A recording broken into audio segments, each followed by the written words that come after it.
बात करते हैं हम लोग राम भक्ति शाखा के अंतर्गत, सगुण भक्ति शाखा के अंतर्गत रामाश्रय, सगुण भक्ति शाखा रामाश्रय। रामाश्रय शाखा जो थी ये राम की भक्ति करती थी, राम के गुणगान में ये लगे रहते थे। इनमें सबसे पहला जो नाम आता है वो रामानंद का आता है। रामानंद जो थे ये तुलसीदास के गुरु थे। वो यद्यपि इनके गुरु नरहरिदास कहे जाते हैं, नरहरिदास और रामानंद ये दोनों इनके गुरु माने जाते हैं। तो अगर रामानंद की बात की जाए तो इन्होंने जो रचना की है राम रक्षा स्तोत्र, ये पूछी जाती है।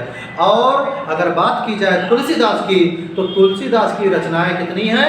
12 रचनाएं।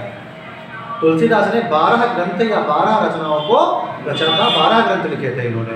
और 12 ग्रंथ महत्वपूर्ण है, इनके विषय में विशद चर्चा आज हम लोग करेंगे और इनके बारे में जानते हैं कि रचनाएं कौन कौन सी हैं और किस प्रकार सी हैं। आपके सबसे पहली जो रचना थी इनकी, पहली मैं कालक्रम भी आपका बता रहा हूँ, जिस क्रम से मैं बता रहा हूँ वही रचना इन्होंने पहले लिखी भी थी, ये भी बात याद रखना। ये वीडियो आज का आपके लिए बहुत महत्वपूर्ण बनने वाला है कि कब परीक्षा में पूछा जाएगा कौन सी रचना पहली थी, कौन सी आखिरी थी, कौन सी चौथी थी, कौन सी रचना में क्या है, सारी बात बता रहा हूँ। पहली रचना कृष्ण गीतावली, पहली रचना का नाम क्या है? कृष्ण गीतावली। ये इन्होंने लिखी थी 1571 में। कब लिखी थी? 1571 में। इसमें 61 पदों का वर्णन किया है। कितने पदों का? 61 पदों का वर्णन किया है। और ये किस भाषा में लिखी गई है? ब्रजभाषा में। पहले ये जो थे ये वृंदावन में थे, कृष्ण से ये प्रभावित हुए थे। कृष्ण से प्रभावित होकर इन्होंने कृष्ण की रचना की है। तो भाषा इसमें कौन सी थी? ब्रज भाषा। और इसमें भगवान श्री कृष्ण के बाल रूप का वर्णन किया गया है, बाल क्रीड़ाओं का वर्णन किया गया है। दूसरी रचना थी गीतावली। दूसरी रचना का नाम क्या था? गीतावली। कब लिखी गई थी ये? 1571 में। इसमें कितने छंद हैं? 330 छंदों में इसको लिखा गया है।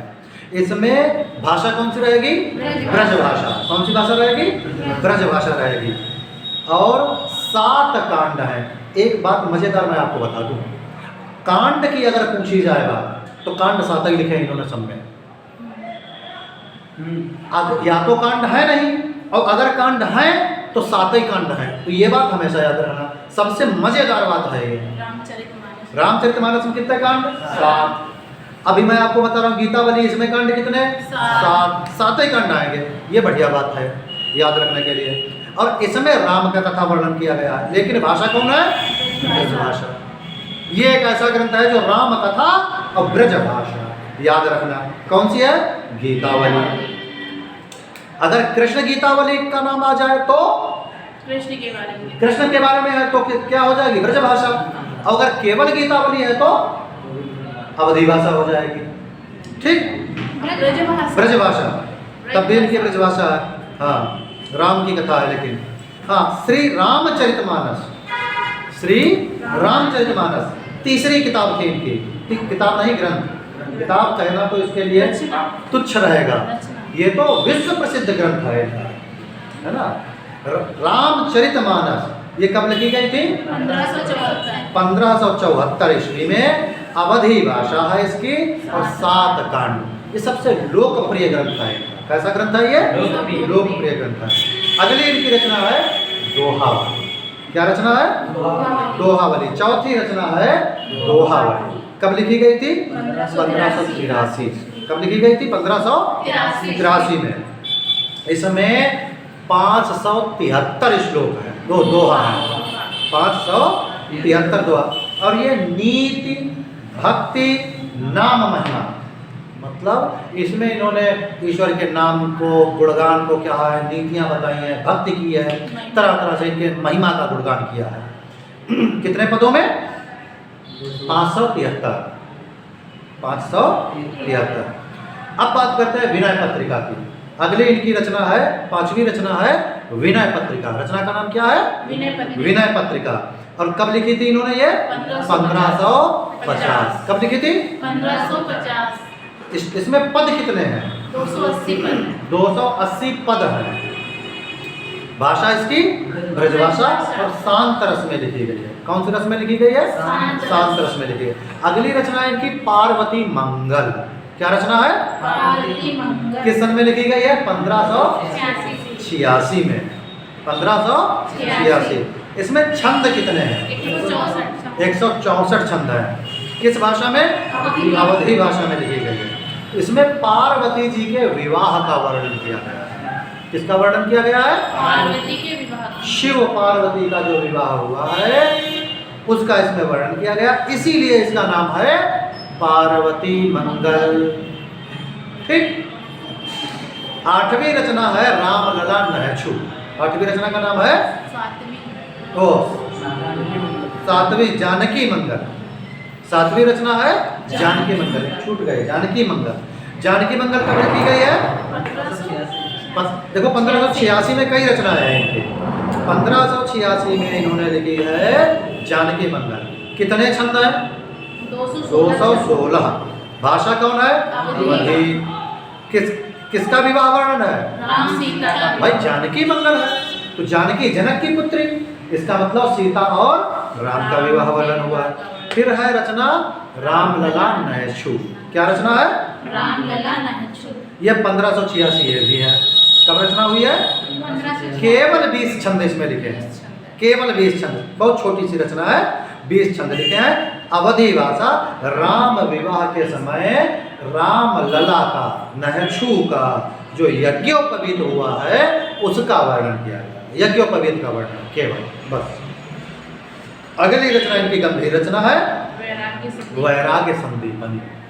क्या रचना है? वैराग्य संदीपनी। 9वीं रचना है वैराग्य संदीपनी। इसको लिखा है 1612 ईस्वी।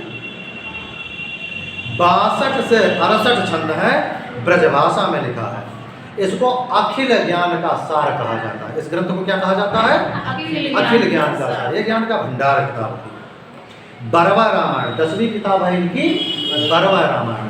बरवा रामायण को लिखा गया है 1612 में। 7 कांड है। देखो फिर कांड कितने आ गए? 7। मैंने कहा था कांड की बात आए 7 होंगे। अवधी भाषा है और 69 छंदों में लिखी गई है। कितने छंद हैं? 69 छंद है। और राम कथा के मार्मिक प्रसंगों का वर्णन किया गया है। कैसे प्रसंगों का वर्णन है? मार्मिक प्रसंगों का वर्णन किया गया है। अगली रचना 11वीं रचना है रामाज्ञा प्रश्न। क्या रचना है? रामाज्ञा प्रश्न। 1612 में लिखी गई है। इसमें 49 दोहा लिखे गए हैं। कितने दोहा लिखे गए हैं? 49 दोहा है। 7 सर्ग है। फिर बात आ गई सर्ग या कांड की, तो कितने होंगे? 7। अवधी भाषा। शुभ अशुभ विचार किया गया है। शुभ अशुभ कर्म का विचार किया गया है। और अंतिम इनकी जो 12वीं रचना थी उसका नाम था कवितावली। क्या रचना था? 1612 में इन्होंने कवितावली का सृजन किया। इसमें 325 क्या लिखे गए हैं? छंद है, कवित्त छंद है। 325 कवित्त छंद है और 7 कांड है। कितने कांड है? 7 कांड है। ब्रज भाषा में लिखी गई और राम कथा का वर्णन, ब्रज भाषा में राम कथा का वर्णन किया गया है कवितावली में। इसी के वो आपका आता है वीर रस के उदाहरण है कि बाल देवी साल विकराल ज्वाल जाल मन लंक लीली वे को काल रसना पसारी है। कौंध भूमि कौंध दूरी कौंध बीच, ऐसे करके क्या कौंध दूरी कौंध बीच दूरी भरे, ऐसे करके कुछ है, अगर याद नहीं आ रहा हमको। तो बाल देवी साल विकराल ज्वाल जाल मन लंक लीली वे को काल रसना पसारी है। तो इसमें कौन सा अलंकार रहेगा? अलंकार और रस कौन सा रहेगा? रस रहेगा वीर रस। और बाल देवी साल विकराल ज्वाल जाल मन बा बा बा जा जा जा अनुप्रास अलंकार। तो इस तरह से इन्होंने कवितावली का सृजन किया। तो ये थी आपके तुलसीदास की 12 रचनाओं के बारे में चर्चा। आगे से अन्य जो चीज़ें हैं उनको जानने के लिए इसी तरह के हमारा वीडियो देखते रहें और चैनल को सब्सक्राइब कर दें।